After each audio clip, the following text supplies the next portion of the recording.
this is Rich Spencer, and this is your May edition of the Life Lessons Vlog. Today's lesson, be patient.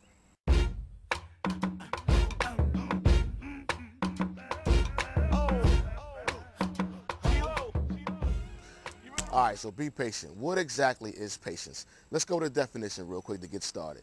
Patience is the capacity to accept or tolerate delay, trouble, or suffering without getting angry or upset.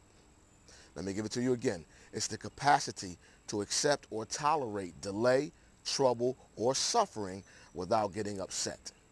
Patience is extremely important, but I'll be honest, that's one of the things that throughout my lifetime that I've struggled with. And we talk about patience all the way from the time that we're young, as we grow, and it never stops. We always hear sayings or phrases or even scriptures about patience. And I'll give you guys a great scripture as we end.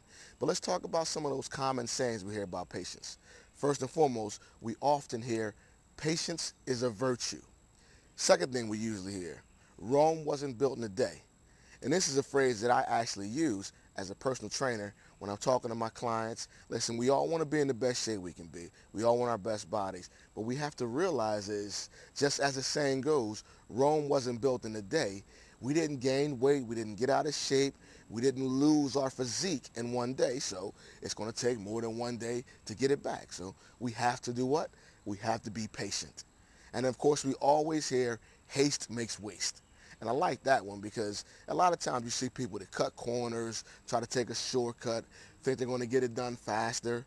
But faster doesn't always mean better. When I'm training my athletes, when I have them doing drills, I always have to repeat over and over again, listen, doing it fast and wrong is still wrong. Do it right the first time and you won't have to do it again. That's what haste makes waste means.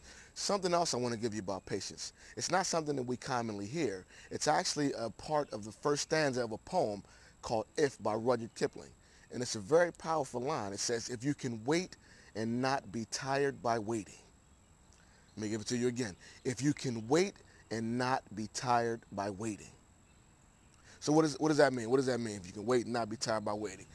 I'm going to give you guys a real life example. Some of us may have been this person from time to time, and I'm sure we've all experienced a person. It's that impatient person waiting on line somewhere. That line could be at the DMV, it can be at the post office, at the bank, at the grocery store, it's your auto mechanic waiting to pay for your car being serviced or get your car looked at. Wherever there's a line, you can typically find at least one person that sort of struggles with patience. And let's see how that looks. First and foremost, there's a couple things that usually happen with this person. Number one, they want everybody to hear their frustration. And that's a life lesson right there, because when you're impatient, sometimes your impatience affects and infects other people. Now this person's in line, they're looking around, they're wondering why the line is taking so long, they're frustrated, they're usually talking in a loud tone, and look at this line doesn't make any sense. Then they want to involve you in their impatience. Bruh, man, this don't make no sense, man. Look at, we in there waiting all this time. Listen, patience is an extremely important characteristic or character trait that we all must have.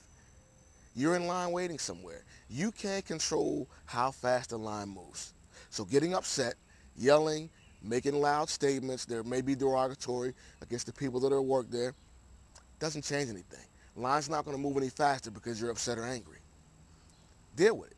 Some things in life, you just have to deal with it. And being impatient doesn't change anything. But there are some great lessons that we can learn from being patient. And I'm giving you guys two right now. The first thing we can learn from being patient, patience creates an opportunity to analyze your surroundings.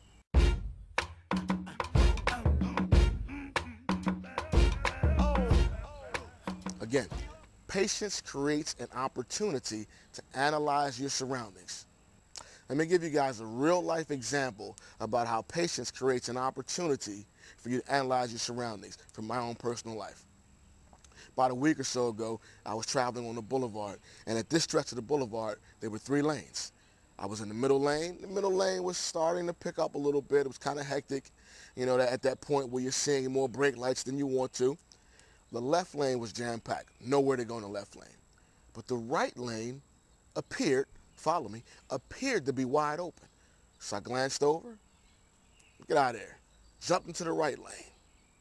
No sooner than I got in the right lane and drove and started to pass a few cars, I look up, construction vehicle with the arrow diverting traffic off to the left. So now I'm stuck, moving too fast, being impatient, and I've gone into a lane that seemingly was wide open, but now I'm stuck. So now I got to get back in the lane that I was already in. If I would have taken my time and analyzed what was going on around me, I would have known that there's a reason why that lane appeared to be wide open. There's nowhere to go in that lane. And what a lesson in life is, sometimes we're in a place and we're moving so fast. Maybe we're at a job that we think, you know what, I got to get out of this job, I need some more career advancement, but we move somewhere else that seems like it's a great opportunity, only to find out it's not the best opportunity for us. Stay where we are, deal with that rough stretch, and move forward. And the funny thing about that story is they were only working on a small stretch of the road. So had I stayed in my lane, we would have got through that congestion, we would have got through that rough patch, and then it would open back up to 3 lanes, and it would have been smooth sailing. But I was moving too fast. Again, haste makes waste. I jumped in that lane, didn't take a look at my surroundings, impatient, and then I'm getting stuck. The second thing patience does, patience unblocks blessings by allowing us to use our spirit of discernment.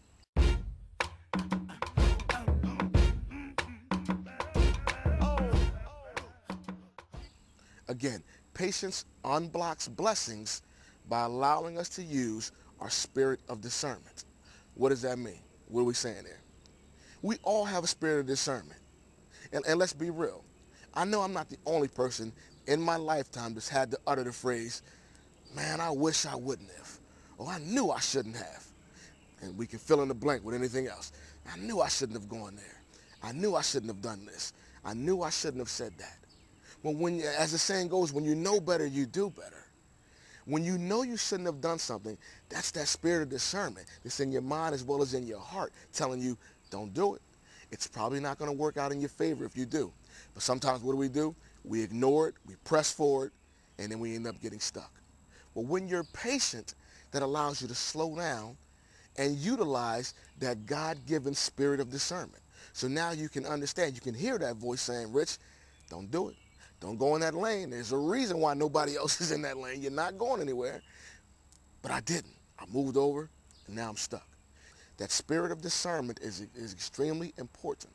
But sometimes we can only hear it when we're patient and when we be still. And the blessings that come from it are simply allowing us to not have to do things over again, not make mistakes that we have to correct, and not go down roads that we wish we didn't travel, and not fix things that should not have been broken had we only listened to that spirit of discernment. All right, so the 2 things, again, that we talked about that patience allows us to do. Number 1, it creates an opportunity for us to analyze our surroundings. And by doing that, it produces potential for growth. The second thing it does, it unlocks blessings by allowing us to utilize our God-given spirit of discernment.